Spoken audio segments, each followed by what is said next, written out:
예수님이 행하신 일, 이러한 제목으로 말씀을 드리겠습니다. 오늘 본문에는 가버나움이라고 하는 지명이 나옵니다. 가버나움이라는 뜻은 나움의 마을이라고 하는 뜻을 지니고 있습니다. 갈릴리 바다 북서쪽에 있는 마을로서 예수님 당시에는 매우 번성하던 동네였습니다. 오늘날 고고학자들이 이곳을 발굴한 결과 약 1000명의 사람들이 이 도시에 살고 있었을 것이라고 추측을 하고 있습니다. 예수님은 3년간의 공생애 중 가버나움을 중심으로 활동하셨습니다. 예수님은 가버나움에서 산상수훈을 말씀하셨고 12회를 혈루증으로 앓던 여인을 고쳐주셨고 마가복음 3장에 보게 되면 손이 말라서 이제는 더 이상 쓸 수 없는 사람의 손을 고쳐주시기도 하시고 죽은 야이로의 딸을 살려주신 것이고 백부장 하인의 중풍병을 고쳐주시기도 하셨습니다. 오늘 본문에 보게 되면 내 친구에게 들려온 중풍병자를 고치셨다는 말씀이 나와 있습니다. 예수님의 공생애 중 가버나움은 기적을 가장 많이 행한 곳임에도 이 도시는 예수님을 불신했습니다. 그래서 마태복음 11장 23절과 24절에 이렇게 기록을 하고 있습니다. 우리 한번 마태복음 11장 23절과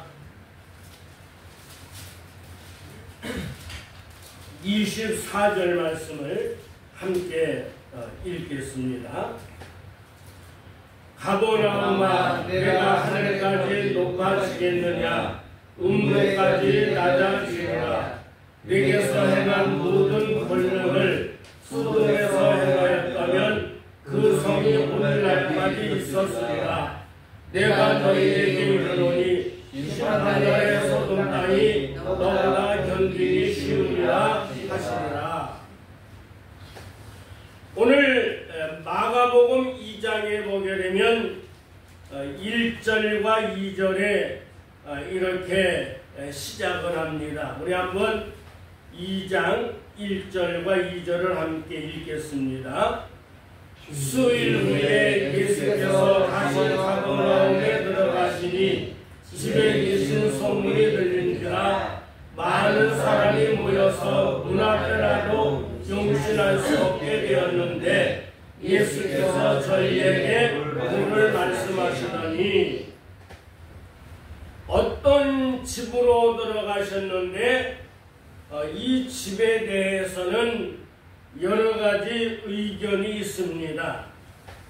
어떤 사람은 1장에 보게 되면 예수님이 베드로의 집으로 들어가셔서 베드로의 장모의 병을 고쳐주셨기 때문에 이 집은 베드로의 집이었을 것이라고 생각하는 사람들도 있습니다. 그러나 저는 예수님이 12 제자와 함께 가버나움에 사셨기 때문에 예수님이 평소에 거하던 그런 집이 아니었을까 생각을 해보았습니다.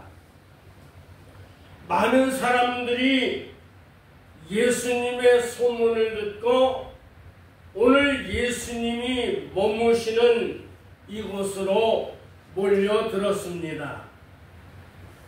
장소에 비하여서 너무나 많은 사람들이 왔기 때문에 오늘 성경에 보게 되면 몸을 용신할 수 없는지라 이렇게 말씀하고 있습니다.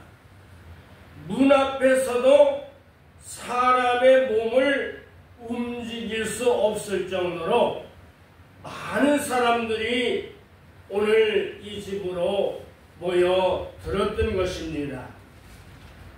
저는 이 말씀을 생각하면서 이 몸을 용신할 수가 없다는 것을 생각하면 옛날에 그 많은 버스가 운행할 때에 사람은 많고 그 다음에 버스는 한계가 있기 때문에 출퇴근 시간에는 차에 매달려서 가는 사람들도 많이 볼 수가 있었습니다.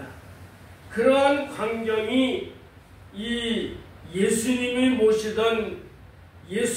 계시던 곳에 사람들이 모여오게 되었습니다.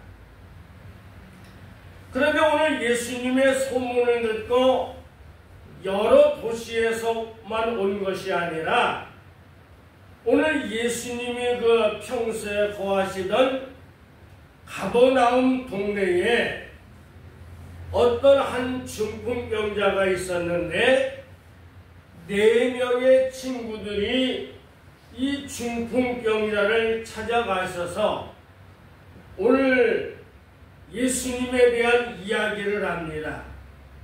예수님이 지금 우리 마을에 와 계시는데 예수님은 어떤 병이라도 다 치유할 수 있다네. 자네도 한번 우리와 함께 가자고. 그래서 이 4 친구가 한 중풍병자를 들것에 태워서 예수님이 계신 곳으로 오게 되었습니다. 우리 한번 3절에서 5절까지 있는 말씀을 함께 읽겠습니다.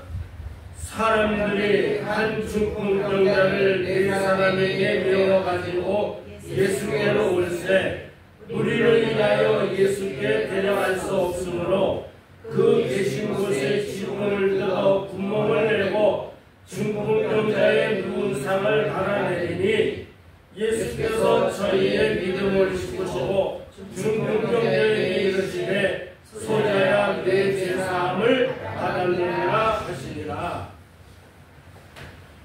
오늘 예수님이 계신 곳에 중풍병자를 데려왔으나 사람들이 장벽이 되어서 들어갈 수가 없었습니다.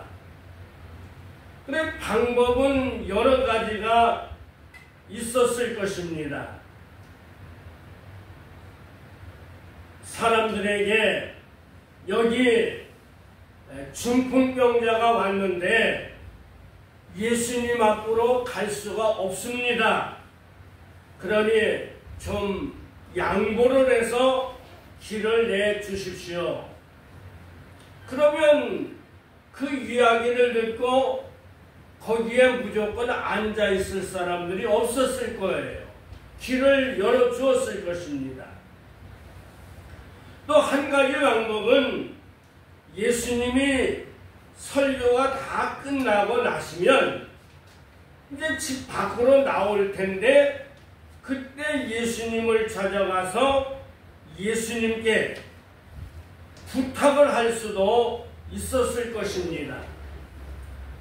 그런데 여기에 나오는 4명의 이 중풍병자의 친구들은 그렇게 하지를 않고 지붕 위로 올라가서 지붕을 뜯고 그 다음에 지붕을 뜯은 다음에는 어떤 줄을 매달아서 이 환자를 예수님이 앉아있는 그 앞으로 내렸습니다. 근데 우리나라의 그 지붕과 유대 지방의 지붕은 좀 달라요. 우리나라는 이 비가 1년에 한 1500mm 이렇게 내리기 때문에 이 지붕이 아주 튼튼합니다. 비가 새면 안 되니까 그렇죠. 그러나 저 유대 지방에는 비가 많이 오지 않습니다. 보통 많이 오는 지역은 500mm, 한 300mm 정도밖에 오지 않기 때문에 그렇게 지붕에 대해서는 튼튼할 필요가 없어요. 그러면 이 지붕이 이제 납작한 데다가 또 이 지붕 위로는 창문을 많이 닫아 놓았다고 그래요. 급할 때에는 열 수 있는 그런 문을 닫아 놓았기 때문에 이렇게 우리나라처럼 되어 있는 그런 지붕을 뜯은 것이 아니라 평소에 쓰지 않던 그런 하나의 창문이 있는데 그것을 열었을 것이라고 생각을 해요. 그래서 이제 위에서 지붕을 뜯자 먼지가 떨어지고 그러니까 사람들이 예수님 앞에 있던 사람들이 다 흩어졌을 것이라고 보아요. 그래 예수님은 지붕을 뜯든지 말든지 가만히 한 자리에 앉아 계시는 거예요. 그러자 이제 때가 되니 이 중풍병자가 들것에 이제는 줄이 매달려서 예수님 앞으로 내려옵니다. 그럼 보통 사람 같으면 이런 말을 할 수도 있을 것입니다. 이 사람들아, 왜 이렇게 급하냐? 왜 남의 지붕을 손을 대서 손해를 끼치느냐? 그런 말을 한마디로 할 텐데 예수님은 거기에 대해서 한 말씀도 하시지 않고 성경은 말하기를 내 친구의 믿음을 보시고 중풍병자를 보시면서 하시는 말씀이 내 죄가 용서를 받았느니라. 그렇게 예수님이 선포를 합니다. 그런데 이 문제는 이 군중들 가운데는 서기관들이 몇 사람 와서 앉아 있습니다.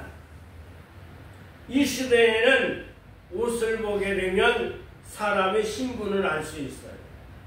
저 사람이 제사장이다. 저 사람이 서기관이다. 저 사람이 어떤 사람이다. 이 옷이라고 하는 것은 신분을 보여주었어요. 그런데 예수님이 거기에 서기관들이 와 있는 것을 알았을 거예요. 분명히 알 수 있죠. 그래 서기관 몇 사람들이 자기네들 속으로만 말하는 거예요. 누구에게 말하는 것이 아니라 사람이 어떻게 죄를 용서할 수 있겠느냐.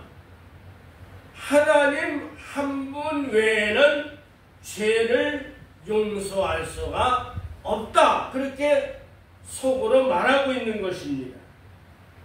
그래서 서기관들이 잘못된 게 아니죠. 사실 서기관들의 말이 맞죠. 나사렛 예수가 와서 죄를 용서한다고 하니까 도저히 이건 받아들일 수가 없는 것입니다. 그래 오늘 성경에 보게 되면 예수님께서 이들이 속으로 말하는 것을 아셨다고 말씀을 했어요. 요한복음에 보게 되면 예수님은 사람의 속에 있는 것을 아심으로 사람에게 어떤 증거를 받을 필요가 없다고 말하는. 우리는 사람의 속을 모르지요. 여러분 부부가 같이 살면서도 지금 부부가 수십 년 동안 살았는데도 자기 부인이 무슨 생각을 하는지 몰라요. 또 부인도 내가 무슨 생각을 하고 있는지 몰라요. 그래서 가끔 저는 그렇게 말합니다. 여보, 내가 지금 무슨 생각을 하고 있는 줄 알아? 그걸 알아맞혀봐. 그럼 대강을 맞추는데 정확하게는 못 맞춰. 그 저도 이제 어제 우리 이렇게 이야기를 하다가 당신 내가 무슨 생각하는지 알아맞혀 볼까? 말을 해보면 대부분 틀려요. 말을 하면서도 서로를 몰라보는 게 우리 인간입니다. 그런데 예수님은 서기관들이 속으로 하는 말을 알았어요. 그러면서 오늘 본문으로 돌아오면 우리 한번 8절과 9절 우리 한번 읽어보겠습니다. 저희가 속으로 이렇게 의논하는 줄을 예수께서 또 중심에 아시고 이르시되 어찌하여 이것을 마음에 의논하느냐. 중풍병자에게 뇌 제사함을 받았느니라 하는 말과 일어나 내 상을 가지고 걸어가라 하는 말이 어느 것이 쉽겠느냐. 예수님이 이제 서기관들에게 질문을 합니다.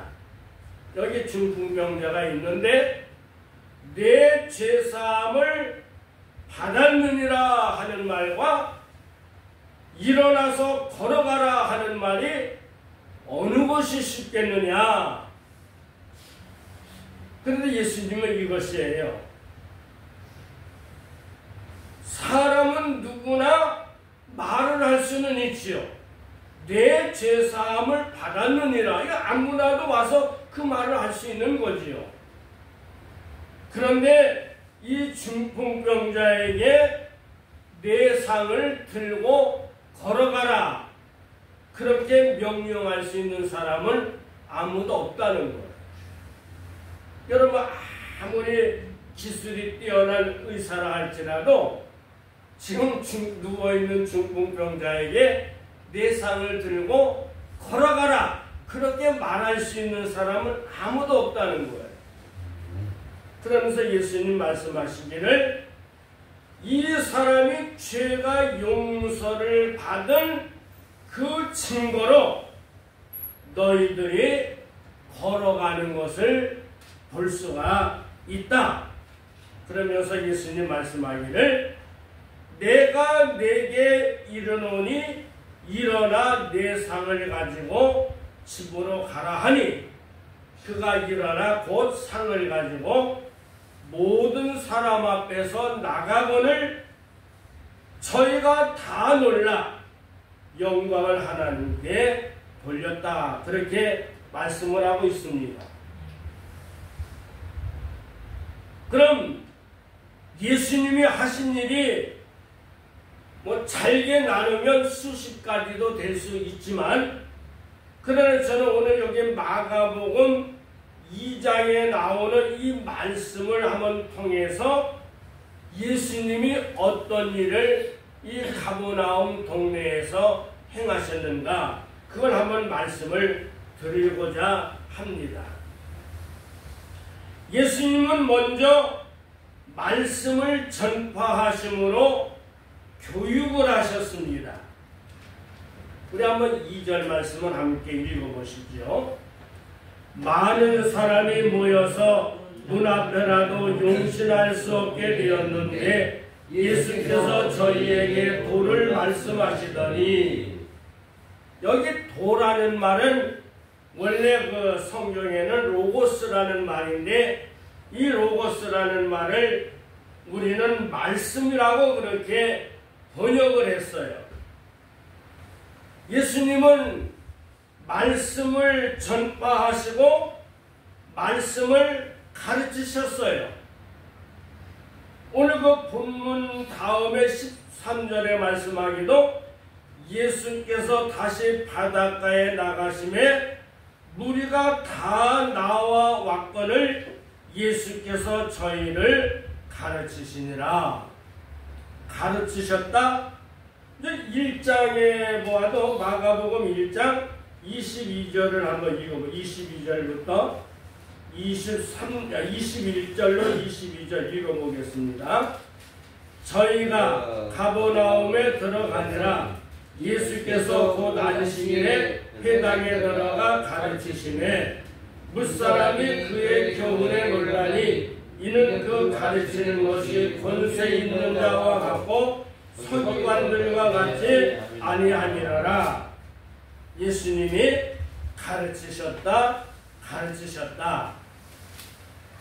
사람이 살아가는데 교육은 매우 중요하죠. 그런데 이 교육이라고 하는 말을 우리가 쓰는 이 교육은 한문에서 채용을 했잖아요. 근데 한문에서 이 채용을 했는데 너무나 멋있는 말이에요. 가르칠 교자에다가 기를 육자입니다. 가르쳐서 키운다는 게 교육입니다. 이게 너무 잘 됐어요. 그런데 어떤 우리 유럽 사람들이나 미국 사람들은 교육이라는 말을 에듀케이션이라고 말을 해요. 근데 에듀케이션이라는 말은 안에 있는 것을 끄집어낸다는 거예요. 그런데 이 사람이라고 하는 존재는 들어가야 나오는 거예요. 지식이 들어가야 나오는 것이지 없는 것을 사람의 머리에서 꺼낼 수는 없는 거예요. 그래 우리말이 이 교육이라는 말이 영어에 비해서 얼마나 이게 잘 되어 있다는 것을 알 수가 있죠. 과거에 미국의 오바마 대통령이 그가 자주 한 말이 있어요. 세계에서 한국의 교육제도가 가장 훌륭하다는 거예요. 우리 한국 사람들은 한국의 교육제도가 그렇게 훌륭하다고 생각을 하지 않는데 이 미국의 대통령은 한국 사람들이 한국에서 가르치는 이 교육제도가 가장 부럽다는 거예요. 그런데 오늘날 대한민국이 세계에서도 이제 선진국가로 이렇게 분류가 되는데 그렇게 된 이유 중에 하나가 한국의 교육 제도라고 말을 해요. 우리 한국의 교육이라고 하는 것은 6.25 전쟁 중에도 천막을 쳐놓고 천막 안에서 교육을 했어요. 밖에서 총알이 날라오고 비행기가 막 폭격을 하고 하는데도 천막 안에서 교육을 했어요. 과거에 연세대 앞에 보게 되면 거기가 데모를 많이 했어요. 학생들 수백 명이 나와서 막 데모를 합니다. 그런 경찰관들은 체류탄을 쏘요. 여러분 체류탄 그거 마셔보면 독합니다. 눈을 뜰 수가 없어요. 그렇게 막 따끔따끔하고 그렇게 대학교 앞에서는 체류탄을 쏘고 막 난리가 났는데 학교 안에 들어가면 강의실에는 다 갑니다. 또 세브란스 병원에서는 문 닫지 않고 의사는 진료하고 수술하고 할 건 다. 밖에서는 난장판인데 학교에서는 교육을 하고 병원에서는 치료하는 거예요. 이게 우리나라 이 교육이 그렇게 무섭습니다. 그래 이렇게 이 교육의 중요함을 깨닫게 해주신 것이 바로 교회입니다. 저는 한 열흘 전에 정동을 갔었어요. 독수궁 뒤에 가면 거기가 정동인데 옛날에는 몇 번 가봤는데 이번에는 제가 자세하게 보기 위해서 또 사진을 찍어가면서 또 유튜브를 찍어가면서 자세히 보았는데 거기 가봤더니 정동 제1교회가 있고 정동 제1교 바로 오른쪽에는 이화여고가 있고 왼쪽에는 배제 중고등학교 또 배제 대학교가 있다. 난 배제 대학교가 거기 있는지 몰랐어요. 그런데 그 정동 제1교회 자리는 거기가 그 아펜젤라의 거기가 사택이었어요. 그 사택이 교회가 됩니다. 그리고 그 이화여고를 제가 이제 들어가서 학교 안으로 들어가려고 그랬더니 못 들어가게 하더라고요. 거기 못 들어가요. 그래서 바로 보니까 이제 박물관이 있어서 이제 박물관으로 들어가서 3층으로 되어 있는데 지금 이제 보았는데 그 이화여고 자리는 과거에 그 이화여자 대학을 세운 그 스크랜턴 여사가 살던 사택이에요. 그 이화여고가 돼요. 그게 그렇게 고등학교가 되고. 그래서 제가 이제 그 들어가면서 이렇게 쭉 보았는데, 야, 이 이화여고가 우리 대한민국의 여성들 중에 그 유명한 인사가 한 절반은 와 있는 것 같아요. 이렇게 한 고등학교에서, 이런 고등학교에서 우리 대한민국을 이끌어가는 그 유명한 그 여성 그 지도자들이 이렇게 많은가? 깜짝 놀랐어요. 그리고 그 정동 제1교회의 그 오른쪽에 있는 그 배제학당에서도 얼마나 많은 인물들이 나왔는지 몰라요.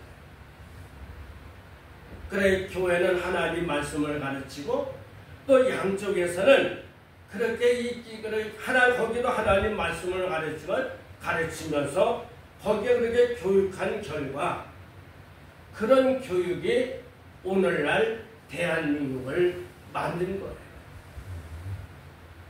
여러분 이 교회는 하나님 말씀을 가르치고 또 하나님 말씀을 읽고 하나님 말씀을 읽고 배워서 우리는 확고한 자리, 확실한 자리에 우리는 머물러야 되는 것입니다. 그래서 이 교회에서 하나님 말씀을 가르치는 이 교육이 얼마나 중요한지 몰라요. 그 다음 예수님이 행하신 일은 죄를 용서하는 일이었습니다. 오늘 우리 한번 본문 10절과 11절을 한번 읽어보시죠. 그러나 인자가 땅에서 죄를 사하는 권세가 있는 줄을 너희로 알게 하려 하노라 하시고 중풍병자에게 말씀하시되 내가 네게 이르노니 일어나 네 상을 가지고 집으로 가라 하시니 죄 용서는 사람이 할 수가 없어요. 구약시대에는 죄를 지은 사람이 죄를 용서받기 위해서 하나님 앞으로 나갈 때에는 항상 제물을 가지고 가야 되는 거예요. 양이나 소나 비둘기를 가지고 가서 제사장에게 말을 합니다. 내가 이러한 죄를 지었습니다. 용서해 주십시오. 그럼 그 제사장은 이 사람의 그 범죄한 사실을 이제는 말을 하면서 이걸 누구에게 전가시키느냐면 그 양이라든가 소라든가 비둘기에게 전가시킵니다. 그리고 이 재물을 이제 잡아서 이제는 피는 쏟고